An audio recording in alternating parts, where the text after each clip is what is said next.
what we see as fuel, but others would describe as plastic trash. What we do, essentially, is we turn plastic trash into useful resources for people. We provide pyrolysis systems that turn plastic waste into usable diesel and gasoline while also safely disposing of the said waste. Isar Pyrolysis is an early-stage tech startup based in Munich, Germany. I spent an afternoon with their founder, Elias Hasel, at the Technical University of Munich's Venture Labs to learn more about the company.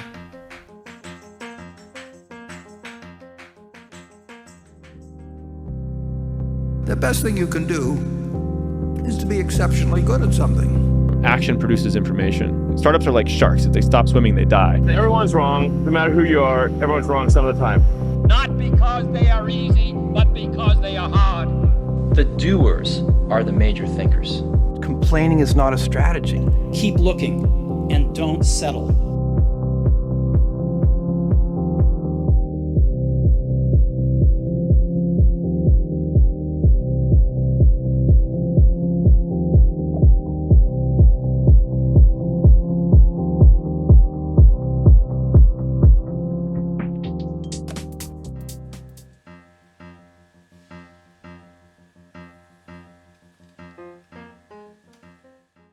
Behind me you see what we see as fuel, but others would describe as plastic trash.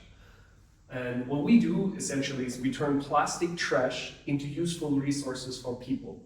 And how do we do that? We do that by producing machines which work off-grid, are fully energy self-dependent, and can be used by anybody, and we can load them on a pickup truck. And then our machines turn plastic waste directly wherever you need it into diesel and gasoline, while also safely disposing of the plastic waste.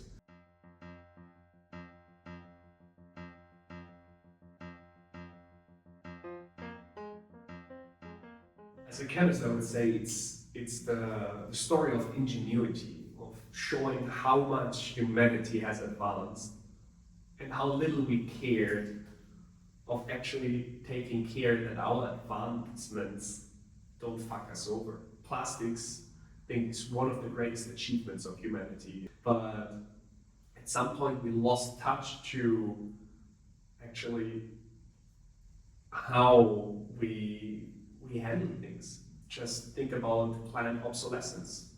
We're literally designing products nowadays that destroy themselves when the warranty runs out. The first plastic that was mass-produced was called bakelite, and it was a polymer containing formalin. Actually, not that healthy substance, but first telephones, the first electric sockets, all of that was made out of it, and we realized that its amazing potential. But I would say maybe somewhere in the 70s it turned a bit sour when the production just got out of hand. We produced more and more and more, and we wanted more and more and more. And in this area of wealth and general peace, at least for most of the Western countries, was actually affordable to people. So now that we understand the problem, what's being done about it? Elias is still a little critical of the current methods of battling plastic pollution.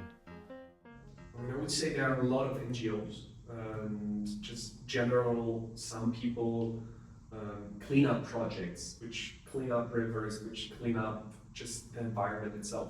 But still, it's out of the environment, yes. But then you bring it to the local dump site, and there they just torch it. They set it on fire without properly burning it. And this is a great problem because they're doing good, but only in one aspect. You have to think about the whole process. Okay, but how do we solve it then? Elias explains the science behind the Isar Pyrolysis system. Imagine like this. You have plastic. It's a long chain made up out of so-called monomers. And you stack all of these chain links into a long chain that is called a polymer. That is your plastic. So what we do is we heat it up under the exclusion of oxygen. So there's no oxygen in our reaction chamber. So when you get hot enough, those chains rip apart into smaller chains in a very undefined way. So you get a mix of very short, very long chains. So what you get out of the plastic is basically crude oil. And we turn it into diesel, gasoline, propane gas, which you can use to run the system with. So the main idea is basically just heating it up so much that the molecules just decide, hey, it's too hot to stay together, and rip apart and turn into liquid fuels. But all of this isn't quite as easy as it sounds. I asked what technical challenge the company is currently trying to solve. I would say the greatest technical challenge is condensing everything down so much that it's actually viable as a small-scale system. If you can only make 5 liters of fuel a day, it doesn't help you.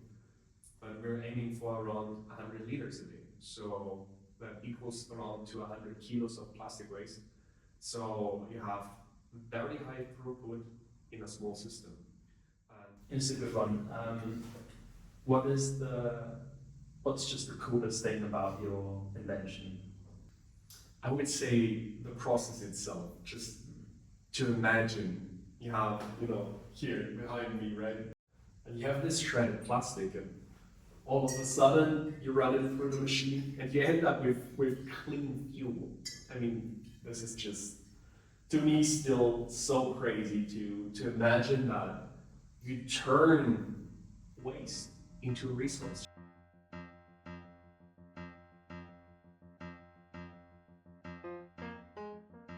Definitely, we need to get rid of fossil fuels in the long run.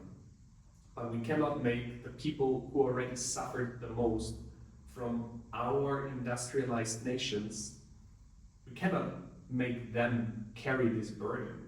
And I think this is also why we specialize so much in those remote areas in developing countries.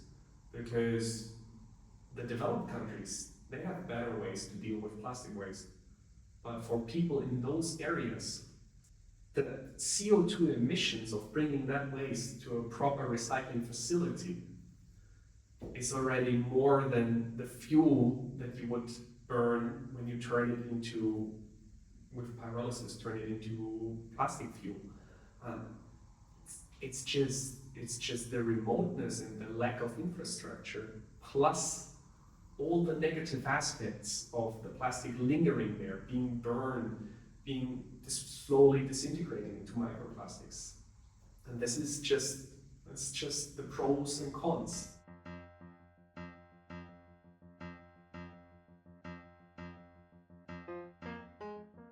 So the next chapter is finishing the full-scale prototype, which is around, let's say, 95% finished at this moment. And then actually running the first tests and delivering it to the Philippines. And after that, from all we learned from that, we will then develop our MVP, which is the step after the next step, right? And from there, go into small series production. Complex problems require clear solution paths, and a good metric for keeping track of progress is key to reaching long-term goals. So one question that I would like to ask every founder is, how do you measure your success? So we measure our success in plastic waste that we get out of our oceans, our environment in general. Because our first market entry with our close partner, the NGO Pro Ocean, in the Philippines, is specifically chosen because the Philippines amount for 36% of the global annual plastic waste pollution for the oceans. The Philippines have a very delocalized population, a lot of small islands, which leads to there being no proper waste disposal system.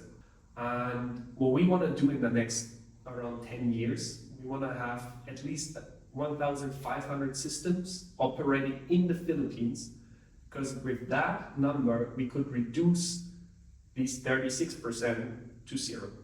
This is only possible if you concentrate on one key aspect, one key area where you have maximum impact. And do you perhaps have a message to anyone who's wanting to start a company? Do it founded on research, because there's a lot of startups out there which are sadly, we all remember Theranos. So there's this one grain of salt I would put in there to tell people, even though you have a great idea, please check it. Do the science. Do the science. I think that's a great note to end on. Thank you very much if you've made it this far. This has been the first episode of many to come in a series about European tech startups. So feel free to come along for the ride, and let me leave you with some final words. Some people think that the ones who dream about the future, the ones who hypothesize, the ones who theoreticize, are the ones who have hope. But the truly hopeful ones are the ones who commit to those dreams. The ones who believe enough in themselves and those around them that they are willing to risk it, to take a chance. And so I strongly believe that our collective futures will be built by the ones who explore, the ones who learn, the ones who inspire, the ones who build, the ones who act, the ones who do, the ones who hope.